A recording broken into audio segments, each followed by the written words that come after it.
ನಮಸ್ಕಾರ, ನಾನು doctor Dayananda Srinivasan, cancer surgeon. Food pipe ಅಥವಾ ಈಸೋಫೇಗಸ್ ಅನ್ನೋದು ನಮ್ಮ ಗಂಟಲಿನಿಂದ ಹೊಟ್ಟೆ ಭಾಗವನ್ನು ಕನೆಕ್ಟ್ ಮಾಡುವಂಥ ಒಂದು ಟ್ಯೂಬ್.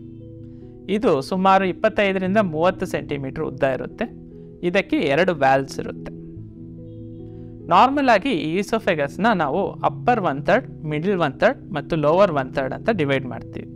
ಹಿಂಗೆ ಯಾಕೆ ಡಿವೈಡ್ ಆಗಿರುತ್ತೆ ಅಂದರೆ ಇದರ ಲೊಕೇಶನ್ನ ಮೇಲೆ ಟ್ರೀಟ್ಮೆಂಟ್ನಲ್ಲಿ ಡಿಫ್ರೆನ್ಸ್ ಇರುತ್ತೆ.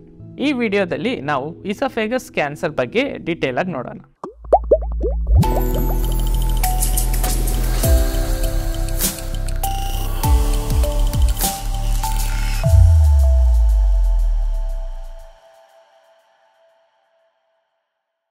ಈ ಈಸೋಫೇಗಸ್ ಕ್ಯಾನ್ಸರ್ನಲ್ಲಿ ಬರುವಂತಹ ಸಿಂಪ್ಟಮ್ಸ್ ಏನು ಅಂತ ನಾವು ಫಸ್ಟ್ ನೋಡೋಣ. ಮೋಸ್ಟ್ ಕಾಮನ್ ಆಗಿ ನಾವು ನೋಡುವಂಥ ಸಿಂಪ್ಟಮ್ಸ್ ಏನಂದರೆ ಊಟ ನುಂಗುವಾಗ ಕಷ್ಟ ಇರುತ್ತೆ. ಅದನ್ನು ನಾವು ಡಿಸ್ಫೇಜಿಯಾ ಅಂತ ಕರಿತೀವಿ. ಯಾವುದೇ ಪ್ರಯತ್ನ ಇಲ್ಲದೆ ವೆಯ್ಟ್ ಲಾಸ್ ಆಗ್ತಾ ಇರುತ್ತೆ. ಕೆಲವರಲ್ಲಿ ವಾಯ್ಸ್ ಚೇಂಜ್ ಕಾಣಬಹುದು ಅಥವಾ ರಿಪೀಟೆಡ್ ಆಗಿ ಡ್ರೈ ಕಾಫ್ ಇರ್ಬೋದು. ವಾಮಿಟ್ನಲ್ಲಿ ಕೆಲವರಿಗೆ ಬ್ಲಡ್ ಕಾಣಬಹುದು.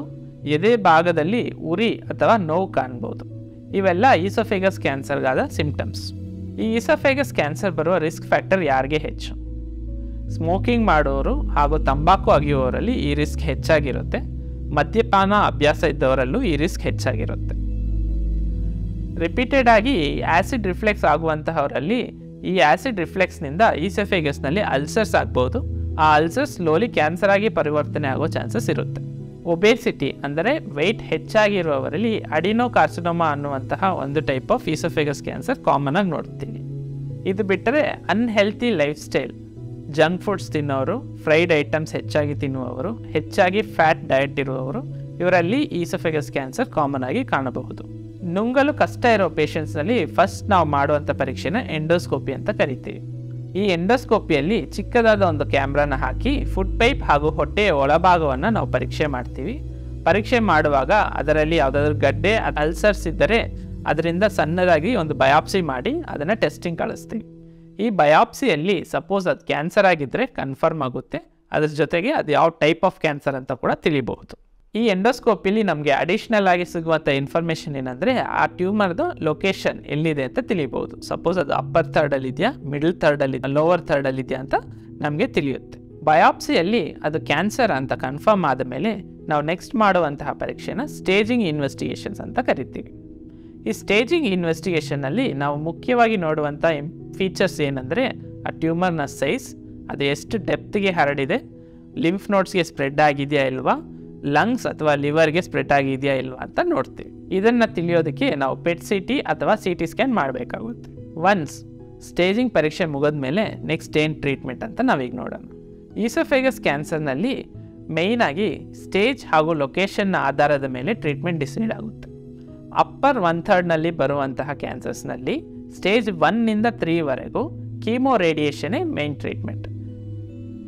ಮಿಡಲ್ ಥರ್ಡ್ ಹಾಗೂ ಲೋವರ್ ಥರ್ಡ್ನಲ್ಲಿ ಅರ್ಲಿ ಸ್ಟೇಜ್ 1 ಆಗಿದ್ದರೆ ಸರ್ಜರಿ ಮುಖಾಂತರ ನಾವು ಕಂಪ್ಲೀಟಾಗಿ ಕ್ಯೂರ್ ಮಾಡಬಹುದು. ಅದುವೇ ಸ್ಟೇಜ್ 2 ಹಾಗೂ ಸ್ಟೇಜ್ 3 ಆಗಿದ್ದರೆ ಫಸ್ಟ್ ಕೀಮೋ ರೇಡಿಯೇಷನ್ ಕೊಡೋದ್ರಿಂದ ಆ ಗಡ್ಡೆನ ಚಿಕ್ಕದಾಗಿ ಮಾಡಿ ಆಮೇಲೆ ಸರ್ಜರಿ ಮಾಡಿ ಅದನ್ನು ರಿಮೂವ್ ಮಾಡ್ತೀವಿ. ಈ ಎಲ್ಲ ಲೊಕೇಶನ್ಸ್ನಲ್ಲೂ ಸ್ಟೇಜ್ 4 ಆಗಿದ್ದರೆ ಕೀಮೋಥೆರಪಿ ಅಥವಾ ಇಮ್ಯುನೋಥೆರಪಿನೇ ಓನ್ಲಿ ಆಪ್ಷನ್.